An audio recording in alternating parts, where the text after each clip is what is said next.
ಪಟ್ಟಿ ಪ್ರಕಟ ಮಾಡಿ ಒಪ್ಪಲ್ಲ ಸರ್. ಈಗ ಈ ಎಲ್ಲ ಪ್ರೊಸೆಸ್ ನೋಡಿದ್ರೆ ಮಾಜಿ ಕೆಜೆಪಿಗಳಿಗೆ ಹೆಚ್ಚಿನ ಆದ್ಯತೆಯರು ಅದರಂತೆ ಪಾರ್ಟಿಯವರಿಗೆ ಎರಡು ಭಾಗ ಮಾಡುವ ಪ್ರಯತ್ನ ಮಾಡ್ತಾರೆ. ಮಾಜಿ ಕೆಜೆಪಿ ಒಳಗೂ ಇನ್ನೂ ಅತಿ ನಿಷ್ಠಾವಂತರು ಯಾರದಾರ ಅವ್ರಿಗೆ ಅಟ್ಟೆ ಆದ್ಯತೆ.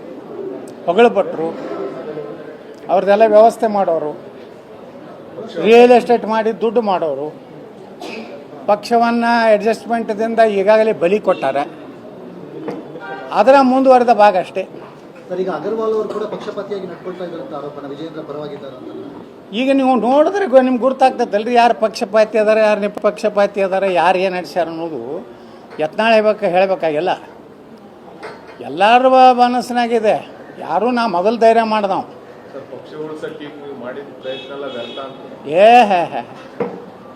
ಇನ್ನು 3 ತಿಂಗಳದಾಗ ಎಲ್ಲ ವ್ಯರ್ಥ ಇದ್ದದ್ದು ಗುರ್ತಾಗ್ತೈತೆ. ಅದು ಜನ ಏನು ಸುಮ್ಕೊಂಡಿರ್ತಾರನ್ರಿ.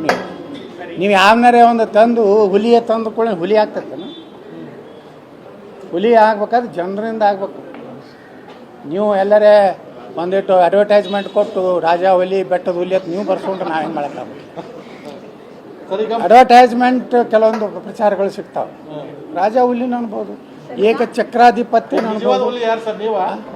ನಾವೇನು ಹೇಳ್ಕೊಂಡೇವೆ ನಾವು ಒಮ್ಮೆಲೆ ಹೇಳ್ಕೊಂಡೇನು ಹೇಳ್ರಿ. ಅವೆಲ್ಲ ನೀವು ಮಾಧ್ಯಮದವ್ರು ತಯಾರು ಮಾಡೋ ಅರ್ಧ ಗಂಟೆ ಇಂದಿನ ವಿಶೇಷತೆ ಹೊಡಿತಿರಲ್ಲ ಅದ್ರ ಹೊಡ್ಕೋತ್ಕೊಂಡು. ಪಟ್ಟಿ ಪ್ರಕಟ ಮಾಡಿ ಒಪ್ಪಲ್ಲ. ಸರ್, ಈಗ ಈ ಎಲ್ಲ ಪ್ರೊಸೆಸ್ ನೋಡಿದ್ರೆ ಮಾಜಿ ಕೆಜೆಪಿಗಳಿಗೆ ಹೆಚ್ಚಿನ ಆದ್ಯತೆಯರು ಅದರಂತೆ ಪಾರ್ಟಿಯವರಿಗೆ ಎರಡು ಭಾಗ ಮಾಡುವ ಪ್ರಯತ್ನ ಮಾಡ್ತಾರೆ. ಮಾಜಿ ಕೆಜೆಪಿ ಒಳಗೂ ಇನ್ನೂ ಅತಿ ನಿಷ್ಠಾವಂತರು ಯಾರದಾರ ಅವ್ರಿಗೆ ಅಟ್ಟೆ ಆದ್ಯತೆ. ಹೊಗಳು ಭಟ್ರು ಅವ್ರದ್ದೆಲ್ಲ ವ್ಯವಸ್ಥೆ ಮಾಡೋರು, ರಿಯಲ್ ಎಸ್ಟೇಟ್ ಮಾಡಿ ದುಡ್ಡು ಮಾಡೋರು, ಪಕ್ಷವನ್ನು ಅಡ್ಜಸ್ಟ್ಮೆಂಟ್ದಿಂದ ಈಗಾಗಲೇ ಬಲಿ ಕೊಟ್ಟಾರೆ.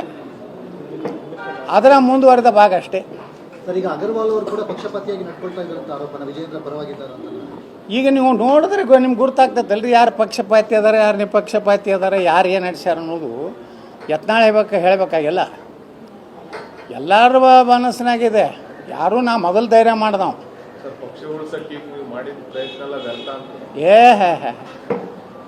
ಇನ್ನು 3 ತಿಂಗಳದಾಗ ಎಲ್ಲ ವ್ಯರ್ಥ ಇದ್ದದ್ದು ಗುರ್ತಾಗ್ತೈತೆ. ಅದು ಜನ ಏನು ಸುಮ್ಕೊಂಡಿರ್ತಾರನ್ರಿ. ನೀವು ಯಾವನಾರೇ ಒಂದು ತಂದು ಹುಲಿಯೇ ತಂದು ಕೂಡ ಹುಲಿ ಆಗ್ತೈತೇನು? ಹುಲಿ ಆಗ್ಬೇಕಾದ್ರೆ ಜನರಿಂದ ಆಗ್ಬೇಕು. ನೀವು ಎಲ್ಲರೇ ಒಂದಿಟ್ಟು ಅಡ್ವರ್ಟೈಸ್ಮೆಂಟ್ ಕೊಟ್ಟು ರಾಜ ಹುಲಿ ಬೆಟ್ಟದ ಹುಲಿ ಅಂತ ನೀವು ಬರ್ಸ್ಕೊಂಡ್ರೆ ನಾವೇನು ಮಾಡೋಕ್ಕಾಗಲ್ಲ. ಅಡ್ವರ್ಟೈಸ್ಮೆಂಟ್ ಕೆಲವೊಂದು ಪ್ರಚಾರಗಳು ಸಿಗ್ತಾವೆ. ರಾಜ ಹುಲಿನ ಅನ್ಬೋದು, ಏಕಚಕ್ರಾಧಿಪತ್ಯ ಅನ್ಬೋದು. ನಾವೇನು ಹೇಳ್ಕೊಂಡೇವೆ ನಾವು ಒಮ್ಮೆಲೆ ಹೇಳ್ಕೊಂಡೇನು ಹೇಳ್ರಿ. ಅವೆಲ್ಲ ನೀವು ಮಾಧ್ಯಮದವ್ರು ತಯಾರು. ಪ್ರಕ್ರಿಯೆ ಇದೆಯಲ್ಲ, ಇವತ್ತು ಒಂದೆರಡು ದಿನಕ್ಕೆ ಆಗೋದಲ್ಲ. ಆ ಪ್ರಕ್ರಿಯೆ 3 ತಿಂಗಳು ನಡ್ಕೊಂಡು ಬಂದಿದ್ದು ಅಂತಿಮವಾಗಿ ಹೆಸರದ ಘೋಷಣೆ ಮಾಡ್ತಾರೆ. ಅನಗತ್ಯವಾಗಿ ಬೊಟ್ಟು ಮಾಡುವಂಥ ಕ್ರಮ ಬೇಡ ಅಂತ ವಿಜೇಂದ್ರ ಹೇಳಿದ್ದಾರೆ. ಹೌದು, ಏನೇನೋರಪ್ಪ ನಿಮಗೆ ಗೊತ್ತದು. ಪ್ರಕ್ರಿಯೆ ಅಂದ್ರೆ ನಾವು ಪಕ್ಷನಾಗೆ ಇಲ್ಲಲ್ರಿ. ನಾವು ಇವ ಚಟಿ ಹಾಕೋ ಮುಂದೆ ನಾವು ಪಕ್ಷ ಜಿಲ್ಲಾಧ್ಯಕ್ಷ ಆಗಿ, ರಾಜ್ಯ ಉಪಾಧ್ಯಕ್ಷ ಆಗಿ, ಕೋರ್ ಕಮಿಟಿ ಸದಸ್ಯರೇ ಕೆಲಸ ಮಾಡಿ ನಾವೆಲ್ಲ. ಬೊಮ್ಮಾಯರಾಗಲಿ, ಆರ್ ಅಶೋಕ್ ಆಗಲಿ, ಯತ್ನಾಳ್ ಆಗಲಿ, ಯಡಿಯೂರಪ್ಪ ಒಬ್ಬರೇ ಪಾರ್ಟಿ ಕಟ್ಟು ಅಧ್ಯಕ್ಷ ಆಗಲಿಲ್ಲ, ಮುಖ್ಯಮಂತ್ರಿ ಆಗಲಿಲ್ಲ. ನಾವೆಲ್ಲ ದುಡಿಮೆ ಇದೆ. ಈ ಬಚ್ಚಾನಿಂದ ಏನು ಕಲಿಬೇಕಾಗಿಲ್ಲ. ನಾವು ಏನು ಮಾಡ್ತೀರಾ? ಹೊರಗಾಗ್ತೀರಾ? ಎಷ್ಟು ಮಂದಿನ ಹೊರಗಾಗ್ತೀರಿ? ಪಾರ್ಟಿ ನಡೆಸೋ ಸಿಸ್ಟಮ್ನ ನೀವು ಅಪ್ಪ ಮಕ್ಕಳು ನಿಮ್ಮ ಅಪ್ಪನ ಅಂಜಿಸಿರ್ಬೋದು. ಎಲ್ಲರನ್ನೂ ಅಂಜಿಸ್ಲಿಕ್ಕೆ ಆಗೋದಿಲ್ಲ. ಕರ್ನಾಟಕದಲ್ಲಿ ಎಲ್ಲರಿಗೂ ಭಯದ ವಾತಾವರಣ ನಿಮ್ಮ ಅಪ್ಪಗೆ ನಿಮ್ಮ ಮನೆಯಾಗ ಮಾಡಿರ್ಬೋದು. ನಮಗಲ್ಲ. ತಯಾರಿದೀವಿ ನಾವು. ಸತ್ಯದ ಪರವಾಗಿ ನಿಲ್ತೀವಿ. ನೋಡೋಣ. ಇದಕ್ಕೆ ಉತ್ತರನೂ ಹೈಕಮಾಂಡು ಹೇಳಬೇಕಾಗ್ತದೆ. ಸುಮ್ಮನೆ ಏನೋ ಸುಮ್ಮನೆ ಚುನಾವಣೆ ಅನ್ನೋಂಥ ಪ್ರಕ್ರಿಯೆ ಮಾಡಿ ನಾವು ವಿಜೇಂದ್ರ ಭಾಳ ಜನಪ್ರಿಯ, ಬಹುತ್ ಪರಿಶ್ರಮಿ, ತಿಂದಕೊಬ್ಬ ಅರುಣ್ ಸಿಂಗ್ ಇದ್ದ ಇದನ್ನು ಹೇಳ್ತಿದ್ದ ಕತೆ. ಅರುಣ್ ಸಿಂಗ್ ಬರೀ ಇದೇ ಹೇಳೇ ಚಲೋ ಅನುಕೂಲ ಮಾಡ್ಕೊಂಡು ಹೋದ. ಈಗ ಪ್ರಕ್ರಿಯೆ ಇದೆಯಲ್ಲ, ಇವತ್ತು ಒಂದೆರಡು ದಿನಕ್ಕೆ ಆಗೋದಲ್ಲ. ಆ ಪ್ರಕ್ರಿಯೆ 3 ತಿಂಗಳು ನಡ್ಕೊಂಡು ಬಂದಿದ್ದು ಅಂತಿಮವಾಗಿ ಹೆಸರದ ಘೋಷಣೆ ಮಾಡ್ತಾರೆ. ಅನಗತ್ಯವಾಗಿ ಬೊಟ್ಟು ಮಾಡುವಂಥ ಕ್ರಮ ಬೇಡ ಅಂತ ವಿಜೇಂದ್ರ ಹೇಳಿದ್ದಾರೆ. ಹೌದು, ಏನೇನೋರಪ್ಪ ನಿಮಗೆ ಗೊತ್ತದು. ಪ್ರಕ್ರಿಯೆ ಅಂದ್ರೆ ನಾವು ಪಕ್ಷನಾಗೆ ಇಲ್ಲಲ್ರಿ. ನಾವು ಇವ ಚಟಿ ಹಾಕೋ ಮುಂದೆ ನಾವು ಪಕ್ಷ ಜಿಲ್ಲಾಧ್ಯಕ್ಷ ಆಗಿ, ರಾಜ್ಯ ಉಪಾಧ್ಯಕ್ಷ ಆಗಿ, ಕೋರ್ ಕಮಿಟಿ ಸದಸ್ಯರೇ ಕೆಲಸ ಮಾಡಿ ನಾವೆಲ್ಲ. ಬೊಮ್ಮಾಯರಾಗಲಿ, ಆರ್ ಅಶೋಕ್ ಆಗಲಿ, ಯತ್ನಾಳ್ ಆಗಲಿ, ಯಡಿಯೂರಪ್ಪ ಒಬ್ಬರೇ ಪಾರ್ಟಿ ಕಟ್ಟು ಅಧ್ಯಕ್ಷ ಆಗಲಿಲ್ಲ, ಮುಖ್ಯಮಂತ್ರಿ ಆಗಲಿಲ್ಲ. ನಾವೆಲ್ಲ ದುಡಿಮೆ ಇದೆ. ಈ ಬಚ್ಚಾನಿಂದ ಏನು ಕಲಿಬೇಕಾಗಿಲ್ಲ. ನಾವು ಏನು ಮಾಡ್ತೀರಾ? ಹೊರಗೆ ಹಾಕ್ತೀರಾ? ಎಷ್ಟು ಮಂದಿನ ಹೊರಗೆ ಹಾಕ್ತೀರಿ? ಪಾರ್ಟಿ ನಡೆಸೋ ಸಿಸ್ಟಮ್ನ ನೀವು ಅಪ್ಪ ಮಕ್ಕಳು ನಿಮ್ಮ ಅಪ್ಪನ ಹಂಚಿರ್ಬೋದು, ಎಲ್ಲರನ್ನೂ ಅಂಜಿಸ್ಲಿಕ್ಕೆ ಆಗೋದಿಲ್ಲ. ಕರ್ನಾಟಕದಲ್ಲಿ ಎಲ್ಲರಿಗೂ ಭಯದ ವಾತಾವರಣ ನಿಮ್ಮ ಅಪ್ಪಗೆ ನಿಮ್ಮ ಮನೆಯಾಗ ಮಾಡಿರ್ಬೋದು, ನಮಗಲ್ಲ. ತಯಾರಿದೀವಿ ನಾವು, ಸತ್ಯದ ಪರವಾಗಿ ನಿಲ್ತೀವಿ. ನೋಡೋಣ, ಇದಕ್ಕೆ ಉತ್ತರನೂ ಹೈಕಮಾಂಡು ಹೇಳಬೇಕಾಗ್ತದೆ. ಸುಮ್ಮನೆ ಏನೋ ಒಂದು ಸುಮ್ಮನೆ ಚುನಾವಣೆ ಅನ್ನೋ ಪ್ರಕ್ರಿಯೆ ಮಾಡಿ ನಾವು ವಿಜೇಂದ್ರ ಭಾಳ ಜನಪ್ರಿಯ, ಬಹುತ್ ಪರಿಶ್ರಮಿ, ತಿಂದಕೊಬ್ಬ ಅರುಣ್ ಸಿಂಗ್ ಇದ್ದ ಇದನ್ನು ಹೇಳ್ತೀವಿ. ಯಾವಾಗಲೂ ಭಾಳ ದಿವಸ ಅನ್ಯಾಯ, ಸರ್ವಾಧಿಕಾರ, ಈ ಮನೋಭಾವನೆ ಯಾವ ನಾಯಕನ ಬಳಿ ಇರ್ತದೆ ಆ ನಾಯಕನ ಅಂತ್ಯ ಆಗುವುದೇ. ಹಂಗೆ ಇದು ಅಂತ್ಯದ ಕಾಲ ಬಂದಿದೆ. ನಾಳಿನ ಸಭೆಗೆ ತಟಸ್ಥ ಗುಂಪು ಬರುತ್ತಾ ಸರ್? ಇಂಥ ಟೀಕೆ ಟಿಪ್ಪಣಿಗಳು ಬಂದಾಗ ಲೀಡರ್ ಆಗಿ ಎಮರ್ಜ್ ಆಗ್ತಿದೆ ಅನ್ನೋ ರೀತಿ ವಿಶ್ಲೇಷಣೆ ಮಾಡ್ತಾರೆ. ನೀವು ಹೀಗೆ ಹೇಳ್ತೀರಿ, ಬಟ್ ಅವರು ಅಧ್ಯಕ್ಷ ಹೇಳ್ತಾರೆ ಟೀಕೆ ಟಿಪ್ಪಣಿಗಳು ಬಂದಾಗ, ವಿರೋಧಗಳು ಬಂದಾಗ, ಆಕ್ಷೇಪಗಳು ಬಂದಾಗ ಲೀಡರ್ ಆಗಿ ಎಮರ್ಜ್ ಆಗ್ತಾರೆ. ಮಾಡಲಿ ತಮ್ಮ ಹೋರಾಟಕ್ಕೆ ಆಲ್ ದ ಬೆಸ್ಟ್ ಹೇಳಿದ್ದಾರೆ ಸರ್ ವಿಜಯೇಂದ್ರ ಅವರು ಬೆಳಿಗ್ಗೆ. ತಮ್ಮ ಹೋರಾಟಕ್ಕೆ ಸಭೆಗೆ ಎಲ್ಲರೂ ನೋಡ್ರಿ, ವಿಜಯೇಂದ್ರನ ಆಲ್ ದಿ ಬೆಸ್ಟ್ ಅಂದ್ರೆ ಎಷ್ಟು ದುರಹಂಕಾರ ಐತೆ ಅಂತ ಮನುಷ್ಯಾಗ. ದುಡ್ಡು ಮಾತಾಡಿಸ್ತಾ ಇದೆ, ದುಡ್ಡು. ಅದು ದುರ್ದೈವ ಅಂದ್ರೆ ಈ ರಾಜ್ಯದಾಗಿರುವಂಥ ಸರ್ಕಾರ ಅವ್ರ ಜೊತೆಗಿದೆ. ನಾವೇನು ಮಾಡೋದು? ನಾಳಿನ ಸಭೆಗೆ ಈಗ ತಟಸ್ಥ ಗುಂಪು ಬರುತ್ತಾ? ನಾವು 2 ಹಂತದಲ್ಲಿ ಮಾಡ್ತಾಯಿದ್ದೀವಿ. ತಟಸ್ಥ ಗುಂಪಿನ ಜೊತೆಗೂ ಮಾತುಕತೆ ಆಗಿದೆ. ನಾವೆಲ್ಲ ಒಂದಾಗಿ ಕಂಪ್ಲೇಂಟನ್ನು ಹೈಕಮಾಂಡ್ಗೆ ಮಾಡ್ತೀವಿ. ಅಟ್ಟು ಮೀರಿ ನಮ್ಗೆ ವಿಜೇಂದ್ರನೇ ಬೇಕಂದ್ರೆ ನೋಡೋಣ. ನಾವು ವಿಜೇಂದ್ರನೇ ಇಂದ್ರ ಚಂದ್ರ ಅವರು ತಿಳ್ಕೊಂಡಿದ್ದೀವಿ, ನೋಡೋಣ. 28 ಜನ ಜಿಲ್ಲಾಧ್ಯಕ್ಷರ ಪಟ್ಟಿನ ಪ್ರಕಟ ಮಾಡಿದ್ದಾರೆ. ಈಗ ಅದನ್ನ ಪಟ್ಟಿ ನೀವು ಒಪ್ತೀರಾ, ಒಪ್ಪೋದಿಲ್ಲ? ನೋಡ್ರಿ, ಆಯಾ ಜಿಲ್ಲಾದಾಗಿನ ಶಾಸಕರು, ಸಂಸದರು, ಹಿರಿಯ ನಾಯಕರು, ಮೂಲ BJP ಅವರು ಅದಾರೆ. ಅವ್ರನ್ನೆಲ್ಲನೂ ವಿಶ್ವಾಸ ತೊಗೊಂಡು ಮಾಡಬೇಕಾಗಿತ್ತು, ಅಷ್ಟೇ.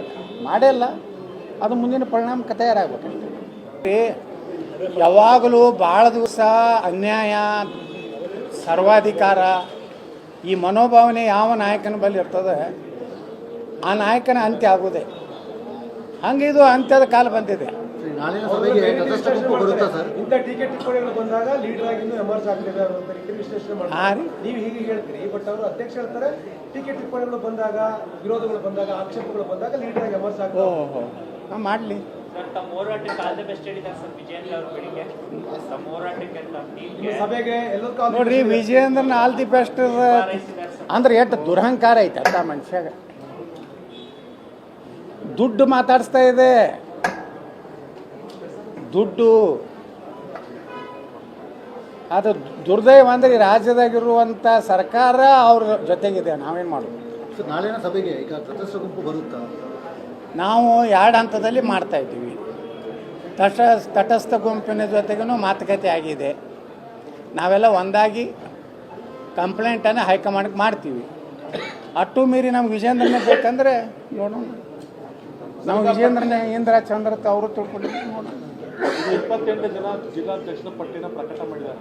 ಈಗ ಅದನ್ನ ಪಟ್ಟಿ ನೀವು ಒಪ್ತೀರಾ, ಒಪ್ಪೋದಿಲ್ಲ? ನೋಡ್ರಿ, ಆಯಾ ಜಿಲ್ಲಾದಾಗಿನ ಶಾಸಕರು, ಸಂಸದರು. ಸುಧಾಕರ್ಗೆ ಇಡೀ ಚಿಕ್ಕಬಳ್ಳಾಪುರ ಏನು ಬರ್ಕೊಟ್ಟಿಲ್ಲ, ದುರಂಕಾರ ಮಾತಾಡಬಾರ್ದು, ಪ್ರಮುಖರು ಯಾರಂದಾರೆ? ಪ್ರೀತಮ್ ಗೌಡ್ರು ಹೇಳಿರೋದು. ಎಂಥವ್ನ ಹೆಸರು ತೆಗಿತೀರಿ? ಸುಮ್ಮ ಚಲೋ ಆರಾಮದಿ. ಹಾಂ, ಹೋಗಲ್ಲ. ಕಾಂಗ್ರೆಸ್ನಾಗ ಏನು ರಿಸರ್ವೇಷನ್ ಯಾವುದಾಗೈತೆ ಕೇಳ್ಕೊಂಡು ಬರ್ರಿ.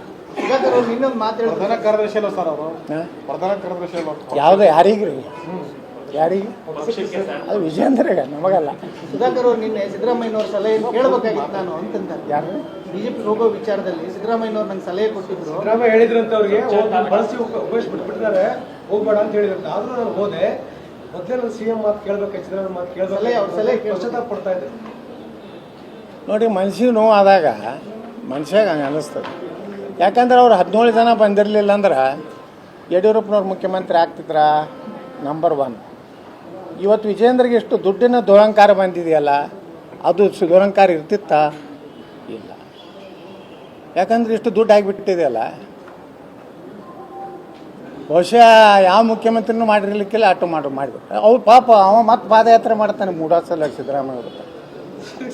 ಇವ್ರ ಹಗಣೆ ಒದ್ದಾಡಿ ನಾರ್ಲಕತ್ತೈತಿ. ಈಗ ಹೋಗಿ ಸಿದ್ದರಾಮಯ್ಯನವ್ರು ಮೂಡ ತಕ್ಷಣ ರಾಜೀನಾಮೆ ಕೊಡಬೇಕು. ಮೈಸೂರು ಮುಟ್ಟದ್ರೊಳಗಾಗಿ ರಾಜೀನಾಮೆ ಕೊಡ್ತಾರೆ. ಏನು ರೀ ಮಾನ ಮರ್ಯಾದೆ ಇದೆ? ಯಾರು ಆ ಸಿದ್ದರಾಮಯ್ಯವ್ರ ಅವ್ರೇನು ದಡ ಇವ ಯಾವ್ಯಾವ ಕೊಟ್ಟು ಸಹಿ ಮಾಡಿ ಅಂತ ತೆಗೆದುಬಿಟ್ರೆ ಕ್ಲೋಸ್ ಆಗ್ತೈತೆ ಫೈಲ್. ಅವರೂ ಮಾಡಲ್ಲಾಗ್ಯಾರ. ಯಾಕಂದ್ರೆ ಅವ್ರದ್ದು ಏನು ಇವ್ರ ಬಲ್ಲಿ ಐತೋ ಗೊತ್ತಿಲ್ಲ, ಇವ್ರದ್ದು ಅವ್ರ ಬಲ್ಲಿ ಏನೈತೋ ಗೊತ್ತಿಲ್ಲ, ಇವ್ರದ್ದು ಮ್ಯಾಗ ಏನೈತೋ ಗೊತ್ತಿಲ್ಲ. ಇವೆಲ್ಲ ನಾವು ಕ್ವಶನ್ ಮಾರ್ಕ್ ಅದ. ನಾವು ತನಿಖೆ ಮಾಡಿಸ್ತೀವಿ ಅಂತಾರೆ ಪ್ರಿಯಾಂಕಾ ಖರ್ಗೆ. ಯಾರು ಕೊಡ್ಬೇಕು? ಪ್ರಿಯಾಂಕಾ ಖರ್ಗೆ ಅಂತರು ಏನು ಮಾತಾಡ್ತಾರೋ ಏನು? ಹಾಂ ಏನು ಸಂಬಂಧ ಇಲ್ಲಾರ್ದಂಗೆ ದೂರ ಕೊಡ್ಬೇಕಂತ ನೀವು ಅದಕ್ಕೆ ಕಿಸಿಲಾಕೈತೀರಪ್ಪ ಮಂತ್ರಿಗಳಾಗಿ? ರಾಜೀನಾಮೆ ಕೊಟ್ಟು ಹೋಗ್ರಿ, ದೂರ ಕೊಡೋದಿರ್ತದೆ. ನಾ ಏನಾರು ಇದ್ದಂದ್ರೆ ಸ್ವಯಂ ಪ್ರೇರಣೆಯಿಂದ ದಡ ಎನ್ಕ್ವೈರಿಗೆ ಹಾಕ್ತೀವಿ. ಅದು ಮುಖ್ಯಮಂತ್ರಿಗೆ ಅಧಿಕಾರ ಇಲ್ವಾ? ಅಂದರೆ ಸಿದ್ದರಾಮಯ್ಯನವರೇ ತಮ್ಮ ಮೂಡಾನೇ ಅವರು ನೀಗಲ್ಲ. ಹೆಚ್ಚಿನ ವಿಡಿಯೋಗಳಿಗೆ ಪ್ರತಿಧ್ವನಿ ಯೂಟ್ಯೂಬ್ ಚಾನೆಲ್ ಸಬ್ಸ್ಕ್ರೈಬ್ ಮಾಡಿ, ಬೆಲ್ ಐಕಾನ್ ಕ್ಲಿಕ್ ಮಾಡಿ.